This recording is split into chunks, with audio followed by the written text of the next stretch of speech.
అండి. హలో నమస్తే. ఈరోజు కూరలేంటో తెలుసా? ఇది క్యాప్సికమ్ కర్రీ అండి. ఆనియన్, టమాటా వేసి చేశాను. నార్మల్‌గా శనగపప్పు, మినపప్పు, ఆవాలు, జీలకర్ర, ఎండుమిర్చి, కరివేపాకు ఇలా పొట్టు ఒలిచిన వెల్లుల్లిపాయలు కూడా ఎక్కువ వేసి పోపులో ఉల్లిపాయ ముక్కలు వేసేసి మనకి క్యాప్సికమ్, టమాటా వేసేసి నార్మల్ సాల్ట్, కారం, పసుపు అంతే. ఇందులో కావాలంటే మనం మిల్లులో ఆడిస్తాం కదా! ఆ మసాలా కారం అన్నా వేసుకుంటే బావుంటుంది.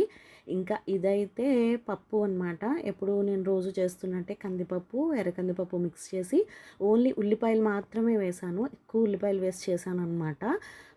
అలాగే ఇందులో పులుపు కోసం నిమ్మరసం పిండాను.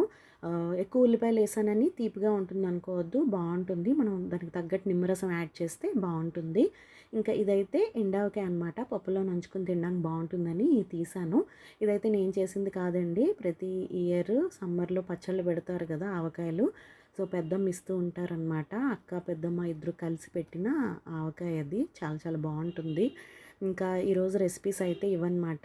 ఇంకా ఈ 2 కూడా పప్పు, కూర 2 కూడా మనకి చపాతీల్లో కూడా చాలా బావుంటాయి. చపాతీల్లోకి కూడా తినేయొచ్చు అన్నంలోకే కాకుండా. ఇంకా ఈ పప్పు అయితే ఎక్కువ ఎందుకు 2 పప్పులు మిక్స్ చేసి చేయడం ఏంటంటే మనకి పెళ్ళిళ్ళల్లో, హోటల్లో పప్పులా ఉంటుందనమాట. అందుకోసం 2 మిక్స్ చేస్తాను.